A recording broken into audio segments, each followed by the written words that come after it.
जय हिंद दोस्तों। आज मैं बात करने जा रहा हूँ वसीयत के बारे में। वसीयत आप जानते होंगे, वसीयत जिसे विल भी कहते हैं, विल। तो वसीयत क्या होता है? वसीयत वसीयत क्यों बनाया जाता है? वसीयत होता क्या है? किस लिए बनाया जाता है? किसके लिए बनाया जाता है? कौन बना सकता है, कौन नहीं बना सकता है? वसीयत रद्द कैसे किया जा सकता है? वसीयत कौन सा गलत होता है, कौन सा सही होता है, सारी जानकारी दूंगा। यहाँ तक ये बताऊंगा वसीयत को रजिस्टर्ड कराना जरूरी है या नहीं है, या फिर सादा पेपर पर भी आप वसीयत बना सकते हैं, या फिर स्टाम्प पेपर पर ही बनाना पड़ेगा, या फिर कोर्ट से ही बनाना पड़ेगा। बहुत सारी जानकारी देने वाला हूँ। वसीयत हर किसी के लिए ज़रूरी है। पता है वसीयत इसलिए बनाना ज़रूरी है कि वसीयत अगर आपके नाम से प्रॉपर्टी है और आप किसी के नाम से वसीयत बना कर जाते हैं तो बाद में विवाद नहीं होता। आप जिसके नाम से वसीयत करके जाते हैं तो बाद में विवाद नहीं होता है। अक्सर आप देखते होंगे कि भाई बहनों में प्रॉपर्टी को लेकर विवाद होता है, भाई भाई में ज़मीन को लेकर विवाद होता है, कभी किसी और से भी विवाद हो जाता है। तो आप वसीयत अपने नाम के प्रॉपर्टी का वसीयत जिसके नाम से करके जाते हैं, जिसके नाम से वसीयत क्लियर करके जाते हैं कि इसको इतना मिलेगा, इसको इतना मिलेगा, इसको इतना मिलेगा, या फिर किसको नहीं मिलेगा, या किसको ज़्यादा कम देना है, तो वो सारा चीज़ क्लियर करके जाते हैं वसीयत में। तो फिर आने वाली पीढ़ी को दिक्कत नहीं होता है। आपके न रहने के बाद वो आसानी से बंटवारा हो जाता है। वसीयत के आधार पर अपने अपने नाम से जमाबंदी करा लेते हैं, अपने अपने नाम से रसीद कटा लेते हैं, वो उनका उतना प्रॉपर्टी हो जाता है। अक्सर लोग वसीयत से डरते हैं। पुराने लोगों का ख्याल ये है कि वसीयत कर देने से हो सकता है मेरे हाथ से प्रॉपर्टी चला जाए, हो सकता है मेरे जीते जी मेरे बच्चे लोग या फिर जिनको वसीयत करा हुए मेरे साथ परेशानी खड़ा कर दे, मुझे ना देखे, मेरी ख्याल ना रखे। लेकिन आपकी जानकारी के लिए बता दूं, वसीयत वो चीज़ होता है जिसमें वसीयत में क्लियर लिखा होता है। जो वसीयत आप बनाते हैं किसी के नाम से बनाते हैं, चाहे आप अपने बेटे के नाम से बनाते हैं, बेटी के नाम से बनाते हैं, या फिर सभी को हिस्सा करके बनाते हैं, या फिर किसी गैर के नाम से बनाते हैं, किसी संस्था के नाम से बनाते हैं, या किसी के नाम से वसीयत बनाते हैं, उसमें क्लियर साफ साफ शब्दों में ये लिखा रहता है कि जब तक मैं जीवित हूँ, मतलब कि वसीयत करने वाला जब तक जीवित है तब तक वो प्रॉपर्टी वसीयत पाने वालों का नहीं होगा। दूसरा ये भी लिखा रहता है कि आप जीते जी वसीयत में बदलाव कर सकते हैं, मतलब कोई भी चेंजिंग कर सकते हैं। जिसके नाम से आपने वसीयत किया, लग रहा है कि नहीं ये व्यक्ति सही नहीं है, बाद में आपको पता चलता है ये बदमाशी कर रहा है, या फिर आपके लिए परेशानी खड़ा कर सकता है, आपको दिक्कत कर सकता है, आपको पसंद नहीं आ रहा है बाद में, तो आप उसको चेंज भी कर सकते हैं, वसीयत में बदलाव भी कर सकते हैं। जैसे कि आपके 4 लड़के हैं, 2 लड़की है, सभी के नाम से आप बराबर प्रॉपर्टी का वसीयत कर दिए जीते जी। जब तक आप जीवित है वो प्रॉपर्टी तो आपकी ही है, वो प्रॉपर्टी आपकी ही है। आपके जीवित होते हुए ना प्रॉपर्टी वो बेच सकता है, ना उस पर कब्जा कर सकता है, ना वो ले सकता है, कुछ भी नहीं कर सकता है। वसीयत आपने कर दिया, सिर्फ उसके नाम से उसमें लिखा रहता है क्लियर ये कि आपके न रहने के बाद उसका ये प्रॉपर्टी होगा। लेकिन आपको लगता है, आपको बीच में ये आभास हो जाता है कि नहीं इसमें से कोई है जो बदमाशी कर रहा है मेरे साथ, या फिर मेरे साथ बदतमीजी कर रहा है, मेरा ख्याल नहीं रख रहा है, मैं इसको वसीयत नहीं करूँगा, इसको प्रॉपर्टी नहीं दूंगा, तो फिर उसका नाम आप हटा सकते हैं, उसमें कुछ चेंजिंग कर सकते हैं। तो कुछ सवाल है जिसका जवाब मैं पहले दे देता हूँ। कुछ सवाल ये है कि वसीयत क्या है। तो वसीयत क्या है तो मैंने तो बता दिया है आपको कि वसीयत क्या है, विल क्या है, ये तो बताया मैंने। अब आगे है कि वसीयत क्यों बनाया जाता है। तो वसीयत क्यों बनाया जाता है वो भी मैंने बता दिया कि क्यों बनाया जाता है। इसलिए बनाया जाता है कि आपके न रहने के बाद उस प्रॉपर्टी का उत्तराधिकारी कौन होगा। आपके न रहने के बाद, जीते जी नहीं, आपके न रहने के बाद उस प्रॉपर्टी का उत्तराधिकारी कौन होगा, सीधा सीधा किसका अधिकार होगा कि आपके न रहने के बाद सीधा वो दावा करेगा, उस वसीयत के आधार पर उसके नाम से प्रॉपर्टी ट्रांसफर हो जाएगी। तो वो वसीयत इसलिए ही बनाया जाता है। तीसरा ये है कि वसीयत कब गलत हो सकता है। वसीयत कब गलत हो सकता है तो ये मैं आपको बता दूं कि वसीयत गलत कब हो सकता है। वसीयत तभी गलत हो सकता है जब वो प्रॉपर्टी आपकी खुद की नहीं है। जैसे कि पैतृक संपत्ति, ज्वाइंट प्रॉपर्टी है, या फिर आपकी सम्मिलित प्रॉपर्टी है, कोई ऐसा प्रॉपर्टी है जिसमें आपसे ज़्यादा लोगों की हिस्सेदारी उसमें है, उस प्रॉपर्टी का आप वसीयत नहीं कर सकते क्योंकि उसका इकलौता मालिक आप नहीं है। जैसे पैतृक संपत्ति, आपके दादा के नाम से प्रॉपर्टी रहा, आपके पिताजी के नाम से प्रॉपर्टी रहा, तो उस तरह की प्रॉपर्टी का आप वसीयत नहीं कर सकते क्योंकि वो पैतृक संपत्ति है और सभी का कुछ न कुछ अधिकार, उसमें बहुत सारे हिस्सेदार होते हैं, तो उस प्रॉपर्टी का वसीयत नहीं कर सकते हैं। लेकिन आपकी हिस्सेदारी आपको मिल गई हुई है, वो अलग आपके नाम पर जमाबंदी हो गया हुआ है क्लियर, उसमें कोई भी विवाद नहीं है, क्लियर आपको अलग मिल गया हुआ है, वो आपके कब्जे में आ गया हुआ है, तो वसीयत उस प्रॉपर्टी का आप कर सकते हैं। वो क्लियर आपके नाम से हो जाएगा, वो आपकी ज़मीन हो जाएगी, तब कर सकते हैं। लेकिन अगर बंटवारा नहीं हुआ है या फिर मौखिक बंटवारा है, मतलब लिखित बंटवारा नहीं है, आपके नाम से दाखिल खारिज नहीं हो चुका है, आपके नाम से रसीद नहीं कट रहा है, तो फिर उस प्रॉपर्टी का वसीयत नहीं कर सकते। हाँ, किसका कर सकते हैं? जो आपने खरीद रखा है आपने, उस प्रॉपर्टी का वसीयत कर सकते हैं, चाहे मकान हो, दुकान हो, घर हो, मार्केट हो, चल संपत्ति हो, अचल संपत्ति हो, कुछ भी हो, गाड़ी घोड़ा वगैरह वगैरह, कोई भी सामान हो आपका, उस प्रॉपर्टी का वसीयत कर सकते हैं। कोई भी इंसान हर इंसान, मैं तो हर इंसान को कहूँगा, जो इतना प्रॉपर्टी विवाद हो रहा है, ज़मीन विवाद हो रहा है, क्यों हो रहा है? इसलिए हो रहा है कि लोग वसीयत नहीं करते हैं, वसीयत को समझते नहीं है, वसीयत से डरते हैं कि वसीयत होता क्या है।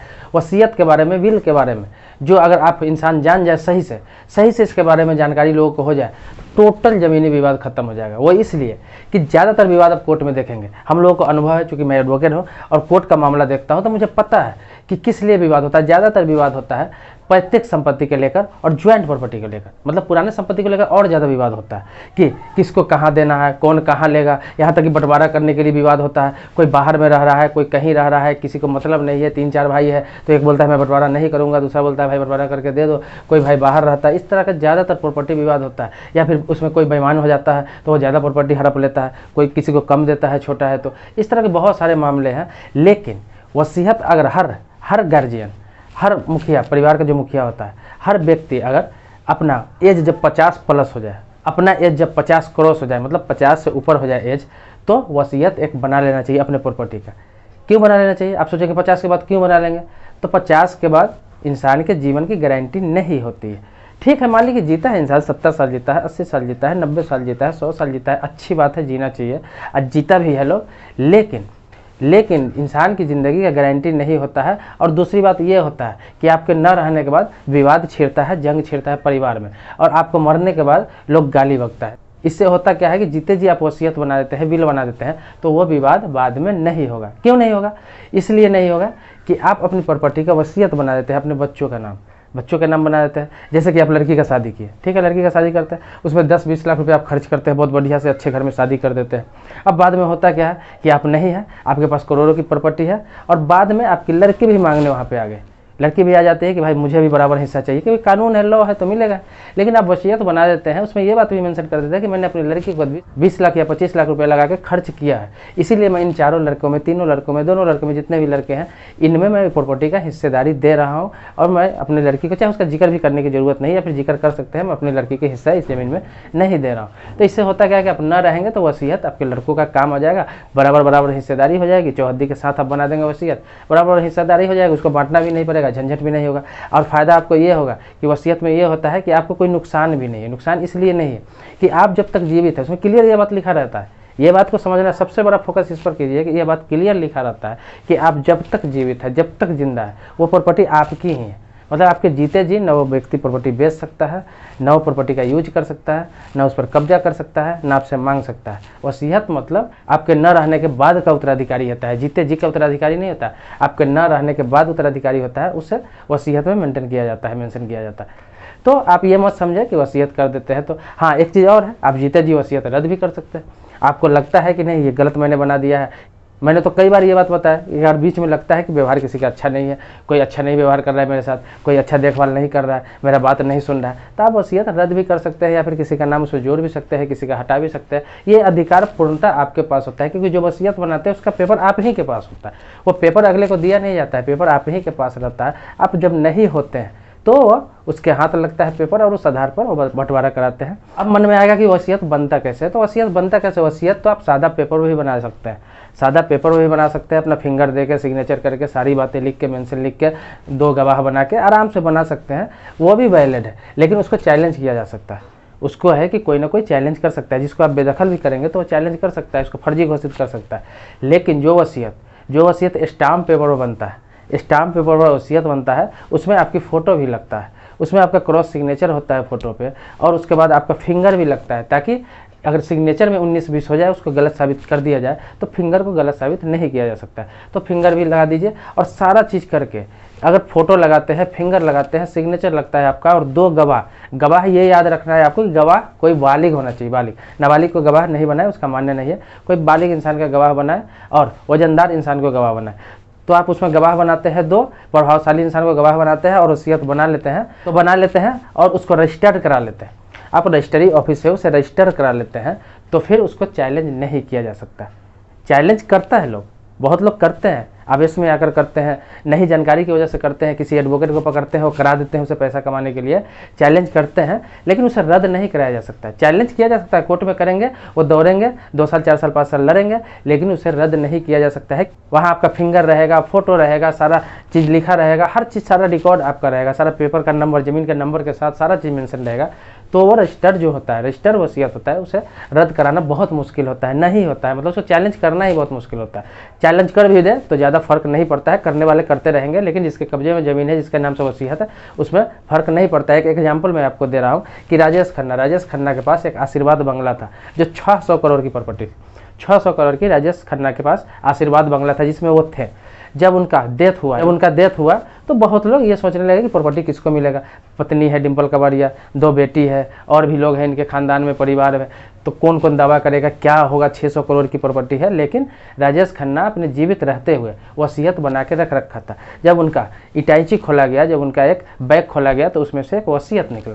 तो उसमें उन्होंने खास तौर पर मेंशन कर रखा था कि मेरे न रहने के बाद, मेरे मौत के बाद मेरी 2 बेटी उनकी, जो टिंकल खन्ना है और रिंकी खन्ना है, इन दोनों में बराबर बांट दिया जाए। मतलब कि आधा आधा प्रॉपर्टी उन दोनों में बांट दिया जाए, तीसरा किसी का इसमें अधिकार नहीं होगा। उन्होंने रजिस्टर वसीयत किया था, उसमें टोटल 500 उंगली का फिंगर था, उनका फोटो था जिस पर क्रॉस सिग्नेचर उनका था, उसके बाद 4 गवाह था, उसके बाद उसको रजिस्टर्ड कराया हुआ था। उसमें एक महिला भी थी जो राजेश खन्ना के साथ जवानी के दिनों से ही रह रही थी, उनकी सेवा वानी कर रही थी और उनके साथ रहती थी, जो वो अपने आप को बताती थी मैं राजेश खन्ना के साथ लिव इन रिलेशन में शुरू से रही हूँ और मेरा भी दावा इस प्रॉपर्टी पर है। लेकिन वसीयत को चैलेंज किया गया। उस औरत का नाम था अनीता अडवाणी। उसने वसीयत को चैलेंज कर दिया कोर्ट में चैलेंज किया। कुछ दिन केस चला भी, बाद में उसके केस को कोर्ट ने रद्द कर दिया।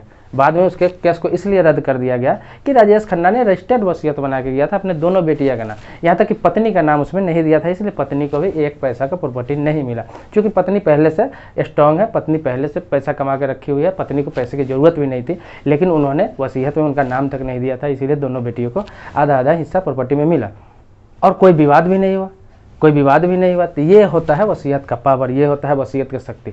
तो उससे होता क्या है कि वसीयत रहता है, बाद में उसका उत्तराधिकारी जो होता है वो लेकर जाते हैं तहसील में और बाकी प्रॉपर्टी अपने नाम से ट्रांसफ़र करा लेते हैं। जिनके हिस्से में जितना प्रॉपर्टी लिखा हुआ रहता है अपने नाम से जाकर लोग ट्रांसफ़र करा लेते हैं। कोई बेटा जो आवारा निकल जाता है, बदमाश निकल जाता है या किसी कारणवश लोग उनको छाड़ देते हैं, लेकिन ज़्यादातर सभी को बराबर बनाकर जाते हैं। तो उससे क्या होता है, विवाद नहीं होता, बाद में बंटवारा करने का भी झंझट नहीं होता है। जितना हिस्सा है उतना हिस्सा जाकर अपने नाम से लोग करा लेते हैं। न कोई बंटवारा का टेंशन, न कोई केवाला का टेंशन, न कोई झगड़ा का टेंशन, सिर्फ अपने नाम से ट्रांसफ़र कराना है, बस सभी को अपने नाम से ट्रांसफ़र हो जाता है, अपना कब्जा हो जाता है, कोई दिक्कत नहीं होता।